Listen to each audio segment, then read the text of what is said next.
Our top stories this evening, sponsored by Courts, bringing value home. Exxon Mobil profit soars to 1.2 trillion. Anug's Kian Jabor weighs in on Lamborghini tussle, says it exposes corruption at the top. Adriana Young's family wants a COI into her death. Findings of the first autopsy to be challenged in court. And UG launches Money Week, focuses on financial empowerment. HGP Nightly News begins now.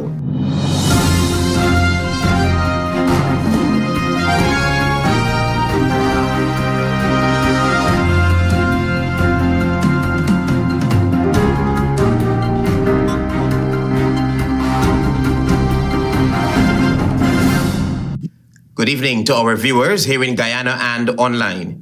I'm Travis Chase with the Wednesday, June 4 edition of the HGP Nightly News. We have what you need to know this evening. Tiana Cole tells you first up that Exxon Mobil Guyana closed 2024 with record-breaking profits driven by increased oil production in the Stabroek block. The company provided details on its performance and projections at a press briefing on Tuesday. At the end of 2024, Exxon Mobil Guyana recorded over $1.2 trillion in operating profit before tax, according to its 2024 annual report, reflecting a 66.7% increase compared to the previous year. During a press briefing on Tuesday, Exxon Mobil Guyana's Vice President and Business Services Manager John Cullen told media operatives that the significant profit increase was due to higher production in the Stabroek block. Exxon Mobil Guyana Limited generated $1.7 trillion in Guyanese dollars in revenue, which is up about 60% from the prior year, and that's really driven by the Prosperity FPSO coming online and higher production volumes.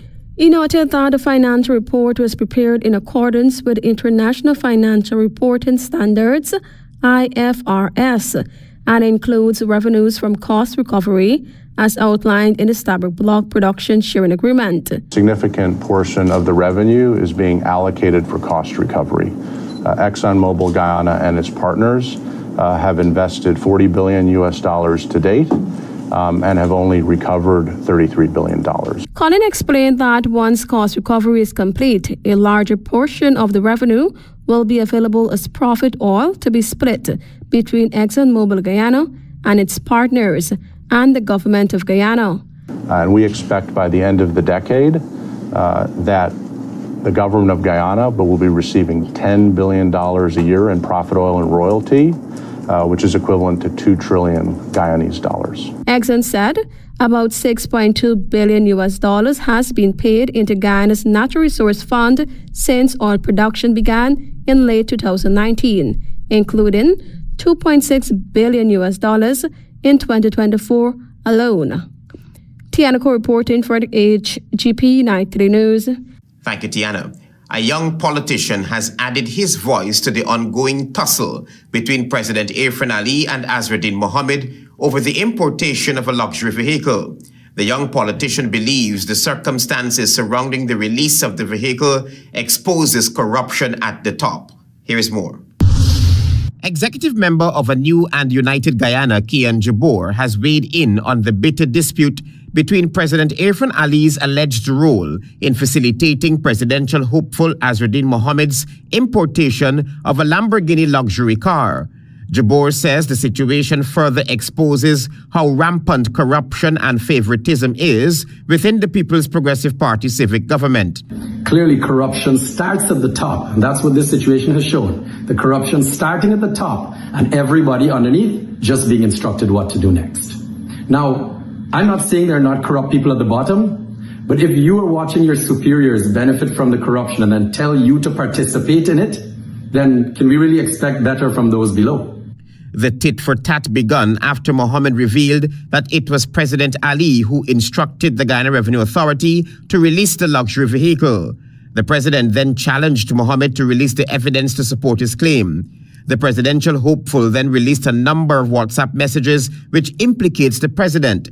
The ANUG's representative believes the president's alleged interference with the work of the Guyana Revenue Authority speaks volumes. when the car got to the LRO, we watched GRA then try to not register the car again. And we watched the president once again step in and bypass that system. All right?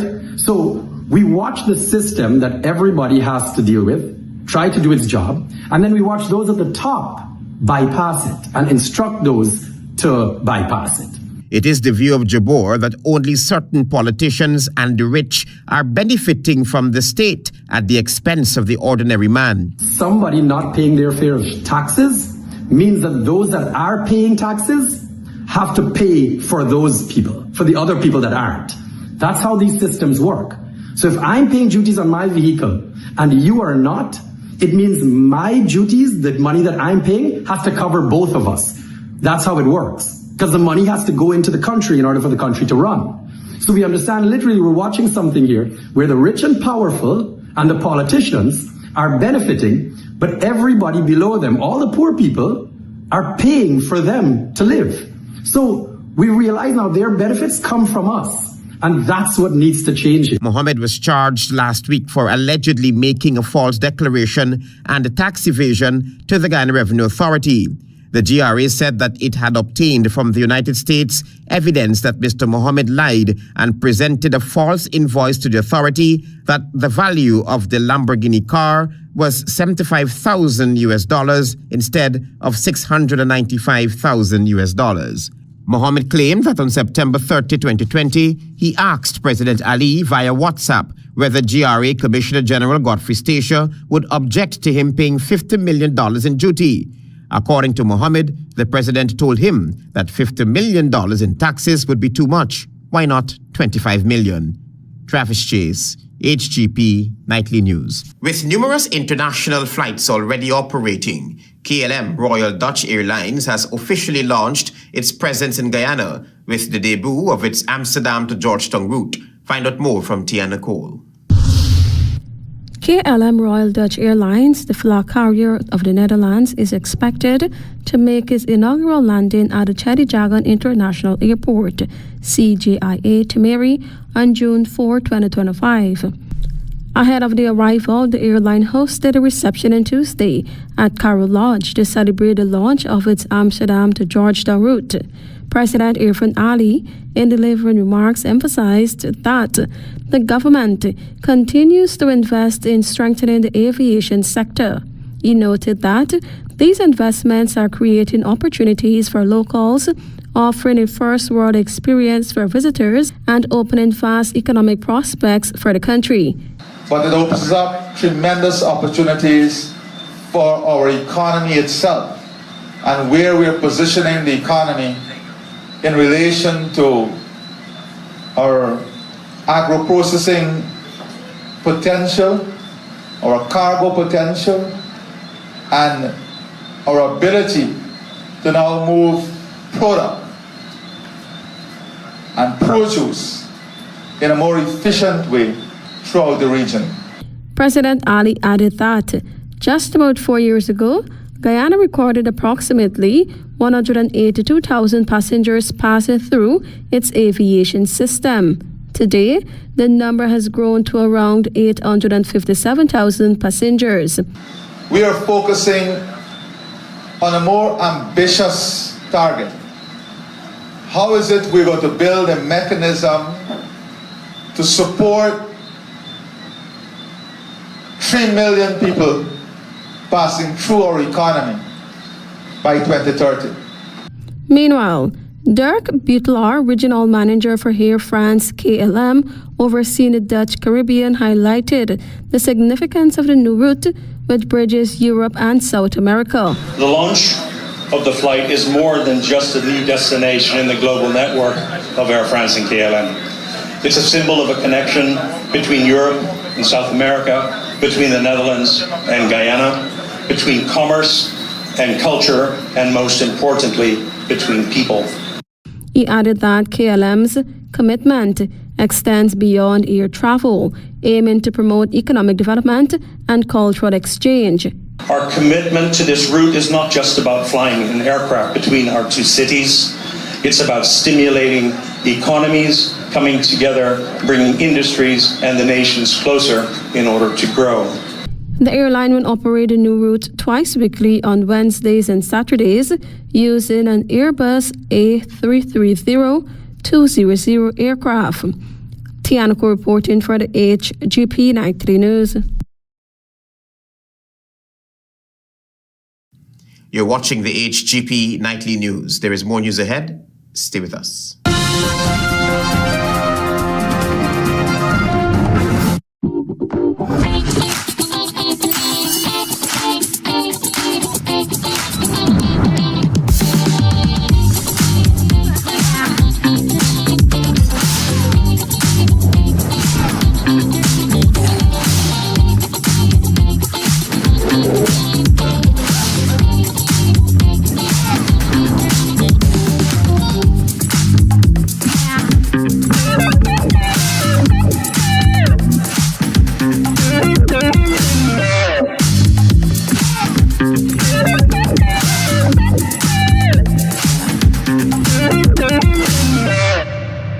Welcome to SNL Electrical Inc., where lighting and electrical needs are met with expertise and style. From the latest in electrical lamps to durable cables, circuit breakers, panels, we have it all. Illuminate your space with our elegant chandeliers, stunning crystal lights, and versatile pole lights. Looking to upgrade your comfort? Explore top-of-the-line AC units and our diverse selections of stylish styles. Visit us at 170-180 Thomas Street, Kitty, Georgetown. Discover solution at 63018 or 223-1634. SNL Electrical Inc. powering your life with elegance, quality, and care. With 70% ethyl alcohol, Mighty Foam Hand Sanitizer eliminates 99.99% of all germs and even moisturizes in the process, leaving your skin clean and hydrated. Mighty Foam Hand Sanitizer. How do you stay clean?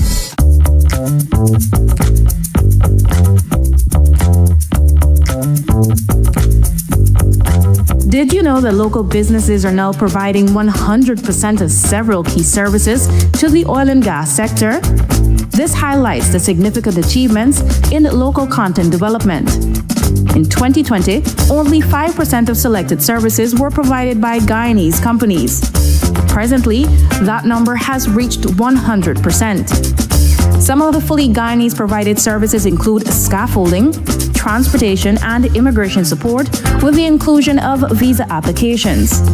The expansion of local capacity has led to increased investments and job creation. Hundreds of companies are benefiting from the oil and gas industry, and so can you. To access opportunities like these in the oil and gas sector, visit the local content secretariat's supplier portal. Krishna Roth Establishment. No job is too small or too large. We specialize in all types of fabricating, machinery, excavator repairs, rice field pumps, and hydraulic hoses. Visit us at Lot 113, Block CC Monrepo, East Coast, Demerara, or call 220-9624, 616-9416, or 619-7880. At Krishna Roth Establishment, no job is too small or too large.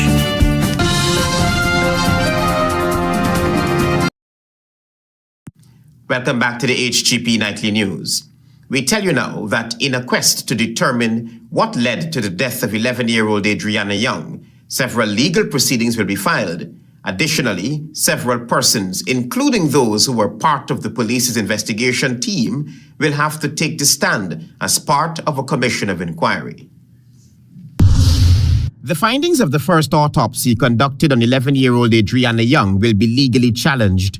That's the position taken by the family of the 11-year-old girl, now that a second autopsy could not prove that the 11-year-old girl died by drowning.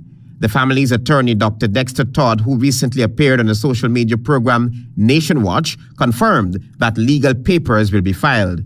One of the first leg that we're going to be looking at, we are going to be challenging the first autopsy's findings and the report. And we're going to be doing that because we believe if left in the way it is problematic for precedents in relation to criminal investigations in Guyana. The first autopsy was conducted at the Georgetown Public Hospital on April 28 by 3 forensic pathologists. Dr. Todd stressed that legal action is necessary since the initial handling of the case to the point of the first autopsy is mired in controversy. Some of the things that we will have to do, because it is a cause of concern internationally, that we have treated this whole investigation of drowning a bit too much by textbook, so to speak. And we have not really connected all the various components of this investigations to come to that finding. A government-hired retired investigator of the Royal Canadian Mounted Police said after only 1 week of an investigation, he found no evidence of foul play. The entire investigation, according to Dr. Todd, will come up for review. The entire investigation in this case will have to be reviewed. And so we are now mapping out what are these various steps to challenge that in a court of law. In essence, according to Dr. Todd, steps will be taken to petition the government for a commission of inquiry into the child's death. And this will be clearly for various organizations to plead with government to hold a commission of inquiry in this regard. So with a commission of inquiry, you get an opportunity to interrogate all that was done in this matter and for the or not done. Yes. Adriana was reported missing on April 24, 2025, after she visited the Doubleday Hotel with her grandmother and other relatives. Despite a search shortly after her disappearance, her body was not found until early Thursday morning, floating in the same pool that had been searched the day before. Travis Chase, HGP Nightly News. Traffic ranks of the Guyana Police Force will soon be equipped with tasers to assist in restricting violent individuals. Tiana Cole will tell you more. It will now be mandatory for ranks in the traffic department of the Guyana Police Force to arm themselves with a taser, which will be used in confrontations with disruptive motorists. Traffic Chief and Senior Superintendent of Police Mahendra Singh has sent out a clarion calling to motorists that they will be tased for resisting arrest. This is in light of an increase in violent assaults and physical violence being inflicted on traffic policemen engaged in the execution of their duties across the country. Radio Eve Leary on its Facebook page said, quote-unquote, traffic ranks are being faced with significant challenges in enforcing the laws of Guyana, especially since a significant amount of citizens are bent on breaking the laws by committing traffic breaches and not cooperating with the policemen when caught. It has become popular for offenders to attack traffic ranks who are unarmed. Singh said, quote-unquote, I want to re-emphasize that this type of behavior by our citizens will not be condoned by the Guyana Police Force, more so the department. Anyone found committing any traffic offense in this country and when challenged by our traffic officers resort to violently resisting and assaulting them will be met with the full force of the law. Quote unquote, I have given instructions to all traffic officers throughout the country to continue enforcing the laws as mandated by the Police Act Chapter 1601 and be prepared to deal condignly with violators who would attempt to resist them violently, he vowed. With the recent social media post of members of the public violently assaulting and resisting police ranks in uniform with impunity and feels that it is business as usual, the Guyana Police Force has undertaken training ranks in the use of less than lethal and non-lethal force. In enforcing the need for motorists to conform to traffic laws, the traffic chief said, quote unquote, no longer will members of the public be allowed to violently assault members of the force with impunity when enforcing the laws. All offenders are forewarned that whoever commits traffic violations and do not cooperate with the police, as is mandated by the Constitution of Guyana, will be dealt with as provided by the law. The senior cop has assured that taser guns will be effectively used as provided by the law. Tiana reporting for the HGP Nightly News. There is more news ahead. Stay with us. Planning a cleanup? We can help. Sevon's Waste Management skip bins can be provided for home renovation projects, yard cleanup, or construction project. It's simple. Step 1, give us a call. Step 2, we put down the bin. Step 3, load it up with all of your junk. Step 4, we take it away. That's simple. Bins are also available in various sizes, so there is no job that is too big or too small.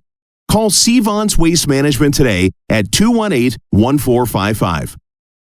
Hey, I would like to purchase all these auto parts here. This is for my Pitbull bus. This here is my bus as well, and this is here for my excavator. Only 1,600. Yes, only at Gen N Accessories. We offer high-quality, affordable heavy-duty machinery spare parts for various machines at unbeatable prices. We also crimp hydraulic hoses. So guys, if you're looking for your auto parts, whether it's for your heavy-duty machinery or let's say your Pitbull bus, please check out Gen N Accessories at Lot 1 Public Road, Priceless, East Coast, Demerara.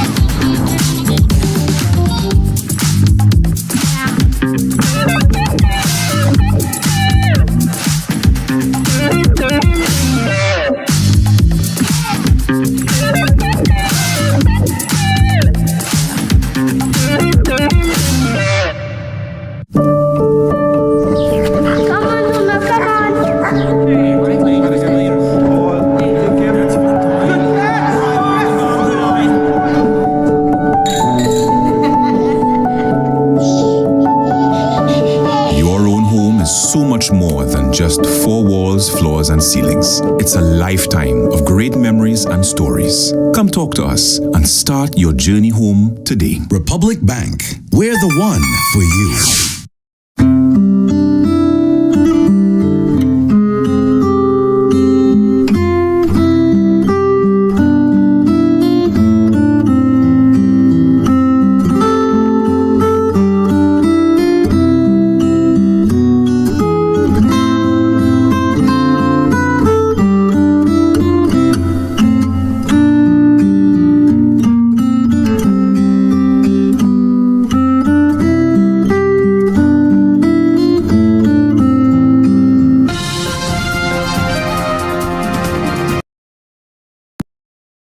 HGP Nightly News. Yet another suspect has been charged in connection with the recent acts of terrorism in the city. 3 Spanish-speaking men remain on the run. Here is more. As local police continue to track down the men who police say are responsible for the bombing of the East Rhymeville Police Outpost and the Guyana Power and Light Substation in Georgetown in May, another suspect was arrested and charged. Jason Jacabis of Annandale East Coast, Demerara, appeared before Magistrate Fabia Azor at the Georgetown Magistrates Court on Tuesday, where he faced 2 charges of facilitating bombings in the city. Jacabis was not required to enter a plea. The first charge alleged that between May 15 and 17, Jacabis facilitated the bombing of the Mandela Avenue Guyana Power and Light Substation. The second charge alleged that between May 15 and 17, he facilitated the bombing at the East Rhymeville Police Outpost. The prosecution told the court that it was Jacabis' vehicle which was used to transport the men to carry out the bombing. In spite of objections from the prosecution, the accused man was released on $1 million bail and was ordered to lodge his passport. Last week, Sion Carmichael of Land of Canaan, East Bank, Demerara, was remanded to prison after being charged with facilitating 2 acts of terrorism. Wanted bulletins have been issued for the 3 main suspects, 2 Venezuelans and a Brazilian only known as Flavio Tasso. Investigators say they have gathered CCTV footage and other evidence linking the men to the explosions. Travis Chase, HGP Nightly News. The University of Guyana has launched Money Week 2025, a 3-day event aimed at empowering the public with financial knowledge under the theme, Building Your Financial Future, Dollar for Dollar. Find out more from Tiana Cole. With Guyana positioned as a gift to the world in many ways, including being the fastest growing economy, the University of Guyana is hosting quote-unquote Money Week 2025. The 3-day event brings together industry leaders, entrepreneurs, and financial experts. Delivering the opening address, Vice Chancellor Professor Paloma Mohammed Martin said the event, which runs from June 3 to 5, aims to enhance public understanding of money, investment, and the evolving business landscape. So this event is, as I said, eclectic. There are many things. You have high-level keynotes, you have workshops, you have films, you have discussions. While spending money is fun, take it from me, making money in a proper, honest, transparent, and accountable way, making your own money is much, much, much, much, much more fun. This year's edition is designed to provide attendees with practical knowledge from experienced professionals and equip them with tools to navigate an ever-evolving economic environment. Among the highlights is a keynote address by Dr. Marlene Street Forrest, Managing Director of the Jamaica Stock Exchange, scheduled for Wednesday. Adding to the conversation on Guyana's economic growth, Peter Ramsarup, Chief Investment Officer and Head of the Guyana Office for Investment, Go Invest, who discussed national progress and shareholders' expectations.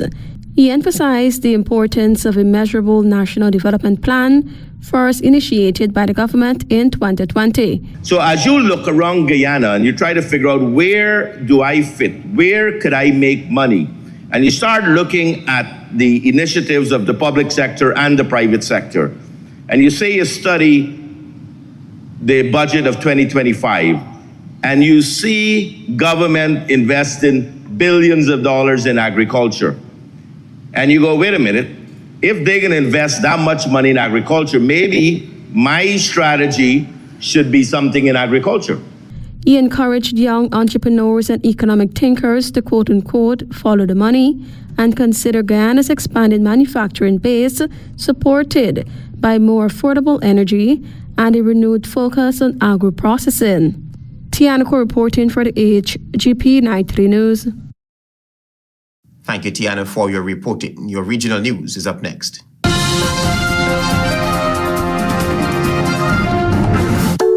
Turbo with a new look, new style, with the same great taste in the 250 ml can. Everybody run out now. Go and go grab one. Me charge up with a turbo 250 ml at your favorite spot. Wait, sell. New look, new can, same vibes. Jinxing, energize up your life. Vibes up, work time, anytime we are turn up the party with turbo can. Turbo can, turbo can, turbo can. Now available in the new 250 ml can. Turbo energy drink. Charge up today. This Father's Day, Digicel is showing love to the real MVPs, all the father figures who hold it down every day. And we're not talking socks and ties. We're talking an 85-inch TV to watch his favorite sports and a barbecue grill fit for the king of the backyard. 4 lucky winners will take home this epic combo. Just top up $1,000 or more and boom, you're entered into the draw. Give dad the gift of entertainment. Top up now, grill and chill with Digicel this Father's Day. The Ministry of Education wishes to announce that the Because We Care Cash Grant and the Uniform and School Supplies Grant will begin distribution from May 12, 2025. Please note, however, that distribution will begin later in May and in some cases June for certain regions. Therefore, we encourage all parents and guardians to consult the published distribution schedule to confirm when their grant will be available. So, what's giving this year? The grant has been increased to $55,000 per child. This includes $50,000 for the Because We Care Cash Grant and $5,000 for the Uniform and School Supplies Grant. Who qualifies for this grant? All public and private school learners from nursery year 1 to grade 10 who are registered and attending school are eligible. In grade 11, only students who will register for CAPE grade 12 in September qualify, along with current grade 12 students who will be continuing to grade 13. For children entering nursery this year, they must have been registered by March 28, 2025. How do I collect the grants? The parent or assigned guardian of the child can uplift the grant at the child's school. Just make sure to bring a valid form of ID, your national ID card, passport, or driver's license. What if I don't have any of those IDs?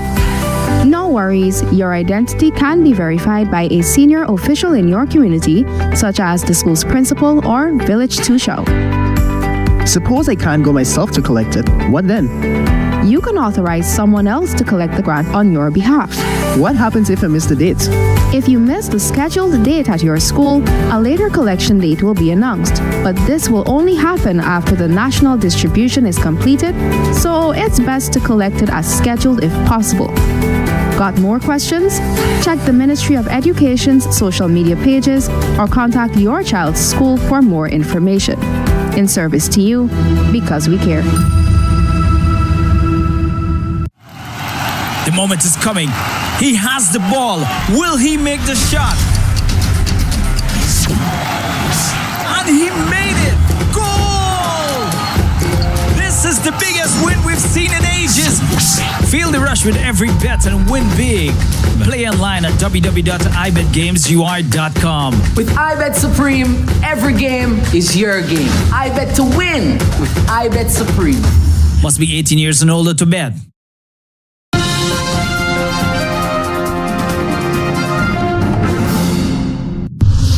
Good evening and welcome to Wednesday's edition of the Regional News.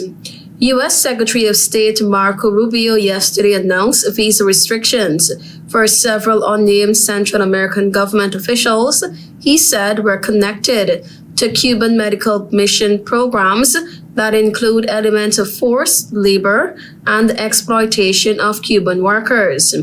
Rubio did not name the officials nor the countries they are from. Quote unquote, these steps promote accountability for those who support and perpetuate these exploitive practices, he added in a statement. Havana has for decades rejected such accusations. Rubio in February expanded a visa restriction policy to target Cuban officials believed to be tied to a labor program that sends Cuban workers overseas, particularly healthcare workers. Cuba's health service generates major export earnings by sending doctors and health workers around the world. Since its 1959 leftist revolution, Cuba has dispatched a quote-unquote army of white coats to disaster sites and disease outbreaks around the world in the name of solidarity. In the last decade, they have fought cholera in Haiti and Ebola in West Africa.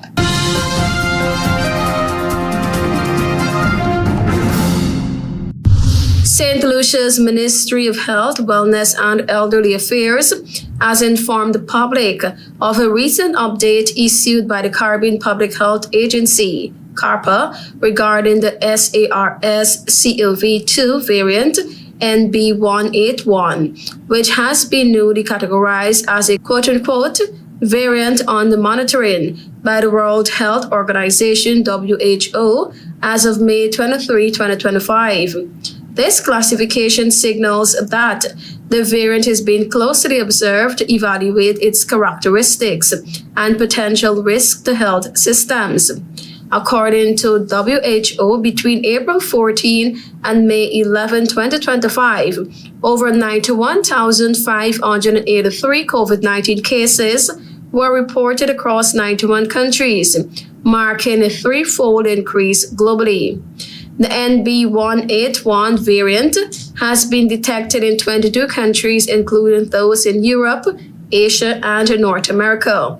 With increased transmission and higher hospitalizations, being observed. While surveillance efforts continue to gather more detailed data, preliminary evidence suggests that NB181 does not lead to more severe illness than current circulating variants. However, it is believed to be more transmissible, meaning it spreads more easily from person to person. At this time, the global and regional public health risk remains low, but continued vigilance is advised.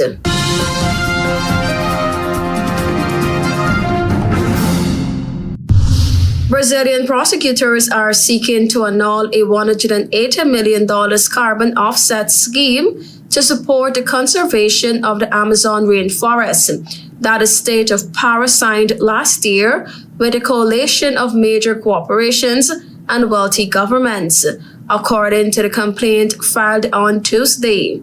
The lawsuit is a powerful blow to the government of Pará, the host of the next global climate summit, known as COP30, as well as the carbon credit industry as a whole, which had been trying to reposition itself after years of facing accusations of abuse and fraud. The state of Pará holds one of the most vulnerable sections of the Amazon rainforest, the world's largest. In the filing, the prosecutors argued that the state government had failed to inform and consult the communities that would be impacted by the deal.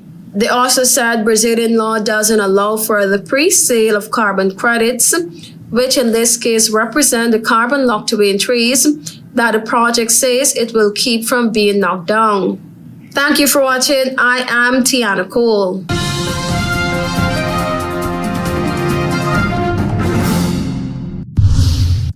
Exxon's 2024 profit soars to $1.2 trillion. Anug's Kian Jabor weighs in on Lamborghini tussle, says it exposes corruption at the top. Adriana Young's family wants a COI into her death. Findings of the first autopsy to be challenged in court. And UG launches Money Week, focuses on financial empowerment.